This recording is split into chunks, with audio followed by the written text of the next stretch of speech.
हर हर मोदी घर घर मोदी। मोदी जी बाड़न न तो यह देश के तरी हन हमनी के इनके से विकास होई। अगर मोदी जी ने 9 वर्ष में बिहार के विकास के लिए या बिहार के स्थिति की समीक्षा के लिए एक बैठक किया हो, आप हमको दिखा दीजिए एगो पेपर का कटिंग, हम कल से मोदी जी का झंडा लेकर फिर चलने लगे। नमस्कार।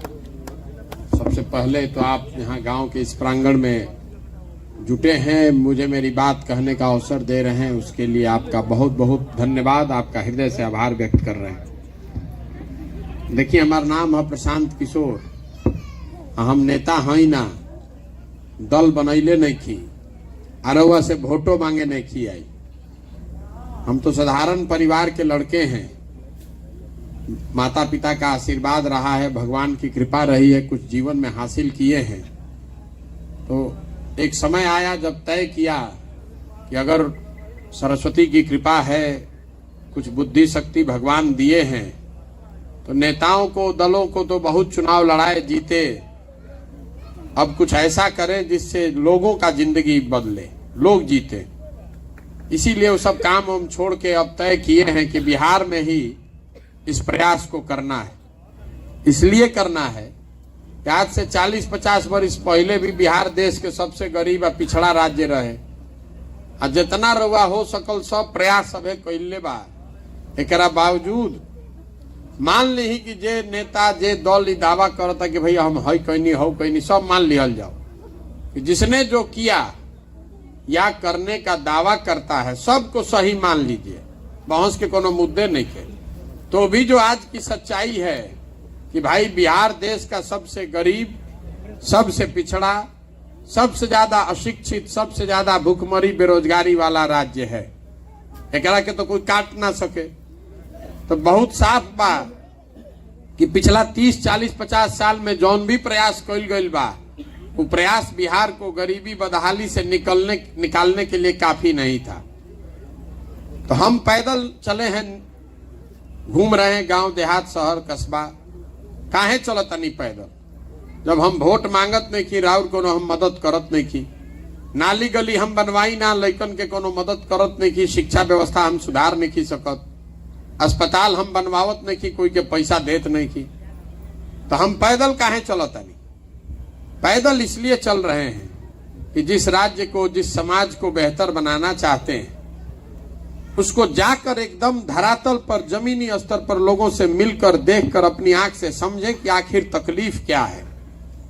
रवा बीमार पड़ता नहीं, पुरान रोग होता, कोनो साधारण वैद्य के पास जाई, डॉक्टर के पास दवा लिख दी, ठीक ना हुई। कोनो बहुत बड़ा अस्पताल में जाई तो कहब कि भैया ऐसा रोग बा 20 वर्ष से पकड़ाते नहीं के। तो बढ़िया अस्पताल, बढ़िया डॉक्टर में जाई, डॉक्टर के पास जाई तो पहले 10 गोरवा के जांच करवाई, पहले पता तो चलो कि भैया दिक्कत कहाँ बा। झूठो दवाई लिखे के फायदा का बा? जे आवा तो कहता हम आई तो सुधार दे, अगर पते नहीं कि दिक्कत बा कहाँ।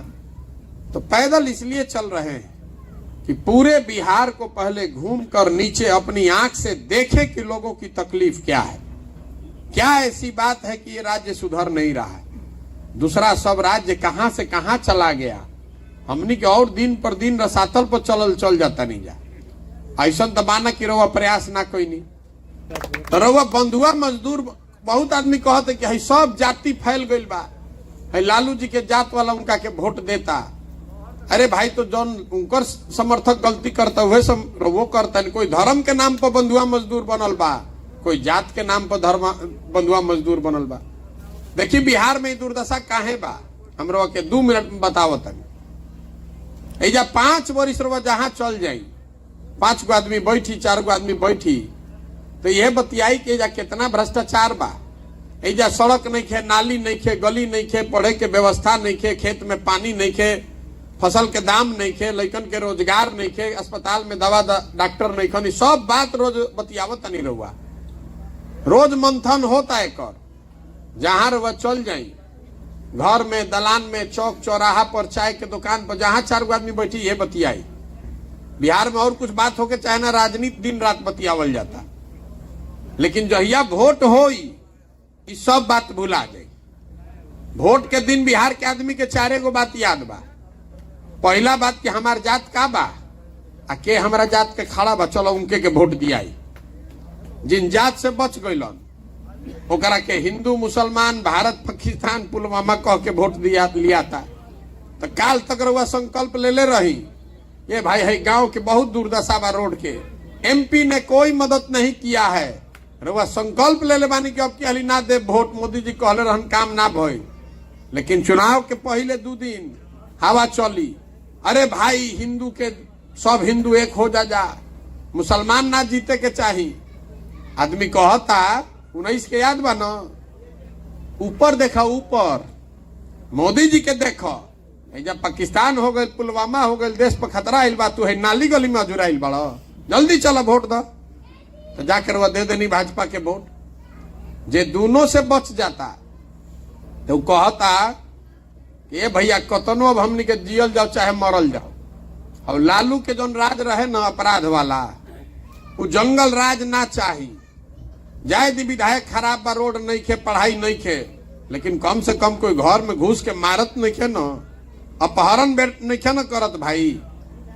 तो रवा संकल्प ले बानी कि अब की हाली है भाजपा के विधायक ठीक नहीं खे, काम कोई बात नहीं खे, सुन ले करा के वोट ना दे। अब चुनाव आई तो फिर हवा बनी गांव में, कह रहे भाई जल्दी जाकर न तो ललटे ना आ जाये तो बहुत दिक्कत हो जाये, दो इनके के कैसा रोके चाहे गा के, फिर जाके रवा दबा देनी वोट। आ चौथा हमनी के मुसलमान भाई लोग बा, ये लोग कहता कि अब जियल जाओ चाहे मरल जाओ, भाजपा के ना वोट दियाई। भाजपा तो मुसलमान विरोधी पार्टी बा। तो बिहार में बचल के, बिहार में तो भैया 2 गो दल बा, एगो मोदी जी के भाजपा, एगो लालू जी के ललटेन। नीतीश कुमार बेचारे के तो दले नहीं खे बचल, कि कभी ललटेन पकड़ के लटकल बाहन, कभी कमल के फूल पर बैठ के पौरत आन, बुझाते नहीं कि रहियन के जेने रवा वोट दबावता नहीं तो बैंक ऐसा उछल के दूसरा ओर चल जाता। तो मुसलमान कह रहा है कि अब जिन जिए चाहे मरे, भाजपा के दे ना सकी तो ललटेने लौकत, ललटेने के दबाव। तो पूरा बिहार का जो समाज है इसी 4 चीज पर वोट दे रहा है। देता कि ना रवा बताई, वोट यही पर दे बानी। तो जब यही पर वोट देता नहीं, रउआ जानता नहीं, हम जानता नहीं, तो सब ने तो जाना ताड़ा सुन। सबके पता बा कि बिहार के जनता कतनो बतिया ले, हंस के गा के गरिया के भोटवा तो यही 4 चीज पर दिहन जा जइहन जा। कहा तो काम होको काहे भाई, काहे काम होको? जब आप बंधुआ मजदूर बन गए हैं, लोकतंत्र को आपने खत्म कर दिया है, कोई जात के नाम पर बंधुआ मजदूर हो गया, कोई धर्म और विचारधारा राष्ट्रवाद के नाम पर बंधुआ मजदूर हो गया, कोई लालू के डर से भाजपा को, के भाजपा के डर से लालू को वोट दे रहे हैं, तो आपका स्थिति सुधरेगा कैसे? जीवन में रवा आपन सुधार खातिर कब वोट दिले रही हमरा के बता दी। हम चलत नहीं रास्ता में, सब कहते हैं भैया शिक्षा व्यवस्था सुधारी तबे बिहार सुधरी। ठीक बा भाई, तो इतना आदमी जब खड़ा बाड़न बैठल मानी जा, बताई तनी अपना लइकन के नाम पर कि जीवन में हमनी खाए के कब शिक्षा व्यवस्था खातिर वोट दिले बानी जा? कभी दियाइल बा वोट शिक्षा व्यवस्था सुधारे खातिर? तो जब आप वोटे नहीं दे रहे हैं शिक्षा के लिए, अपने खेत में पानी के लिए, 2000 फसल धान के दाम के लिए, तो रवा मिली कैसे? रवा कहनी है कि जब सब खेती किसानी करे वाला आदमी बाड़न, तो जौन बोअत तनी तौने न काटब। अगर आप बो रहे हैं बबूल तो आम कहां से खाइएगा? यही बताने चले। आदमी कहते कि हमरा के नेता ठग लेलन। नेता आपके कहां ठगत? अरे भाई नेता अगर ठगी तो कोई 1 बार ठग ली, दूसरा बार रुआ जाग देती, कोई 2 बार ठग ली, तीसरा बार रुआ जाग देती। जब रुआ 50 बरिस से ठगाता नहीं, तो एक मतलब बाकी कुछ गलती तो हमनिए में बा। अब क्या प्रशांत किशोर आयल बा तो प्रशांत किशोर ठग ली हम, ये सुधरे वाला बा? ये नहीं सुधरने वाला है। हमरा के आदमी कहते कि प्रशांत किशोर बड़ा होशियार बाड़न, रउआ भैया आगे आगे चली, रउआ सुधारी। हम रउआ कहे आइल बानी, जे आवेला ये कहेला कि हमरा के वोट दे दो, हम अब के ले आई ना तो सुधार दे। हम आपको बता रहे हैं, एगो प्रशांत किशोर के छोड़ दी, 10 गो प्रशांत किशोर आ जी तब वो बिहार सुधरे वाला नहीं। एजा के आदमी सुधरे के तैयारे नहीं खन। जब तक आप नहीं सुधरिएगा तो प्रशांत किशोर सुधार दियो, संभवे नहीं थे। ऐजा गांवे गांव हम घूमतानी, 50% से ज्यादा लड़के या तो बेरोजगार हैं या बाहर जाकर मजदूरी कर रहे हैं। अब बताई, बहुत वर्ष तक ऐजा कांग्रेस के वोट दियात रहे, फिर आदमी कांग्रेस के हटाइल, बहुत बिहार में हल्ला चलल, भाई गरीब के लड़का लालू यादव के बनावो, तो लालू जी के भी शासन चलल और बिहार पीछे रसातल में चल गई। फिर आदमी कहल कि इनका के हटावो, पढ़ल लिखल आदमी नीतीश कुमार के ले आवो, तो नीतीशो कुमार के रवा देखनी थोड़ा सा दिया टिमटिमाइल, 5 वर्ष के बाद उनको अनारे बा। फिर बहुत आदमी के 14 में यो बुझाई कि मोदी जी आ जाइए न तो सब सुधर जाये। देखिए 14 में मोदी जी के हम ही प्रचार करत रहे, यूपी में बिहार में मोदी जी के लोग नाम ना जानत रहन, कोई सुनले रहे कि बारन एगो मुख्यमंत्री गुजरात में, आदमी जानत ना रहन। नारा सुनले हो कब, हर हर मोदी घर घर मोदी, हमार लिखल है। आज उहे आदमी हमरा से लाठी डंटा करे के तैयार बा कि तारा बुझाता मोदी जी बालन न तो यह देश के तरी हन, हमने के इनके से विकास होई। अब मोदी जी के आवे से विकास भइल कि ना, ये तो बहस के कोनो बातें नहीं के, जीवन भर रहा बहस कर सकता नहीं, हम बेकार के बहस में ना पड़ी। मोदी जी विकास कैलन कि ना, ये छोड़ दी। मोदी जी ने बिहार के लिए कुछ किया कि नहीं किया, ये भी छोड़ दीजिए। मोदी जी के 9 वर्ष से मोदी जी प्रधानमंत्री बाड़न, उनका आवे से बिहार के कुछ फायदा भइल कि ना, यो हटा दी। 9 वर्ष से मोदी जी प्रधानमंत्री हैं, आ सब एजा पढ़ले लिखल समझदार रवा सब आदमी बानी जा रवा के खुला चुनौती देके जाता नहीं। अगर मोदी जी ने 9 वर्ष में बिहार के विकास के लिए या बिहार की स्थिति की समीक्षा के लिए एक बैठक किया हो, आप हमको दिखा दीजिए एगो पेपर का कटिंग, हम कल से मोदी जी का झंडा लेके फिर चलने लगेंगे। जौना लड़का के रुआ पेट काट काट के पाल पोस के बड़ा कोई नहीं, 20 वर्ष 22 वर्ष के हो गई, तो पीठ पर झोला बांध के भेड़ बकरी जैसे जालन वैसे वो ट्रेन और बस में कोचा के लड़का इजा से जाता सन। अब पूरा भारत में जेकरा मजदूर चाही वो जानता कि बिहारे से भेटन, और जब लड़का जाता सन काम करे तो 12 घंटा 14 घंटा काम करता 15,000 रुपया खाती, वो जब पेट काटता तो 6,000 घरे भेजता को कि ओकर बाल बच्चा खाई। और से जब पूछता नहीं वोट काहे देनी है, अरे भैया सब गौवा में देत रहे तो हमू दे देनी है। अरे राउर लड़का अपन पूरा जवानी बर्बाद करता, राउर हस्बैंड, राउर मरद, राउर बाबूजी, राउर चचा, राउर भतीजा अपन जवानी बर्बाद कर रहा बा फैक्ट्री में 10,000 रुपया खाती, और वह ऐसा ही वोट दे देता नहीं, आ दे देता नहीं तो रउआ ना भोगब तो हम भोगब, तो फिर भोगी तो फिर गाना काहे गावता। रोड पर हम चलते हैं तो कहता है कि ए भैया सिलेंडर के 1250 हो गई बा, डीएपी 500 के जगह 1600 लागता, 35 रुपया के डीजल 96 रुपया, पेट्रोल 108 रुपया। तो हमरा के रुआ बताई कि घरे घर से वोट हमनी के दिले बानी जब मोदी जी के, तो सिलेंडर डीएपी पेट्रोल डीजल के पैसा पाकिस्तान के आदमी दी, हमनिए के देवे के पड़ी, जौन वोटवा दबाई वह पाई। सोचता नहीं कि वोट देव राष्ट्रवाद के नाम, आ कहते कि राष्ट्रवाद के नाम पर देता नहीं वोट। सुनी हमरा के बताई कि जब राउर लड़का अनपढ़ हो जाए, आपके गांव का लड़का अनपढ़ बेरोजगार हो जाएगा, पूरे बिहार का लड़का अनपढ़ बेरोजगार गरीब हो जाएगा, तो उससे देश मजबूत हो कि कमजोर हो। राष्ट्रवाद के नाम पर वह वोट देता नहीं। आप किसी का आप अपने ठगाने के लिए तैयार बैठे हैं, कोनो न कोनो विषय खोज लेता नहीं। काहे देला वो वोट भाई, राष्ट्रवाद के नाम पर देनी है।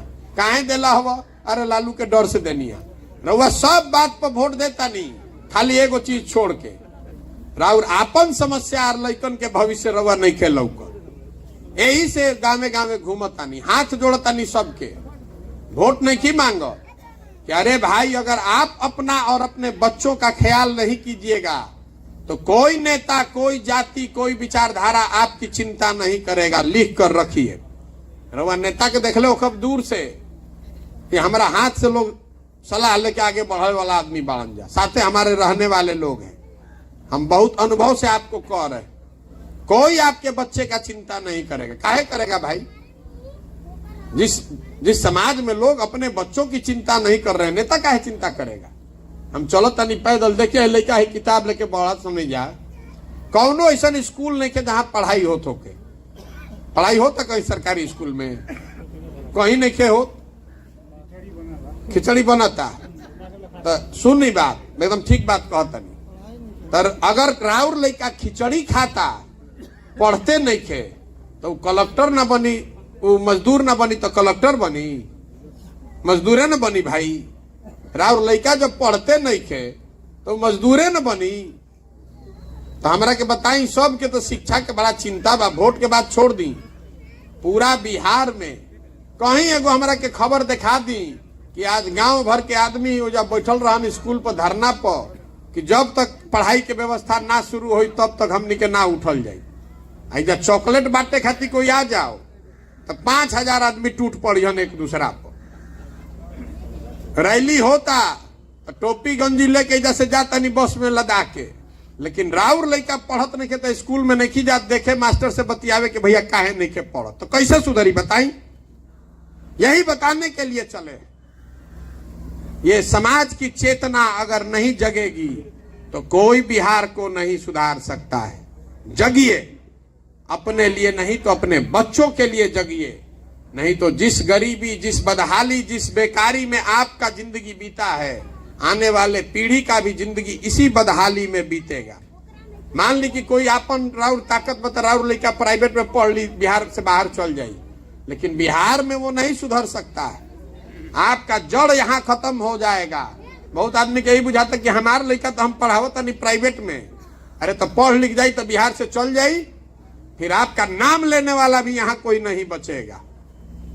तो ये आपकी जिम्मेवारी है, ये बतावे खातिर चलल बानी।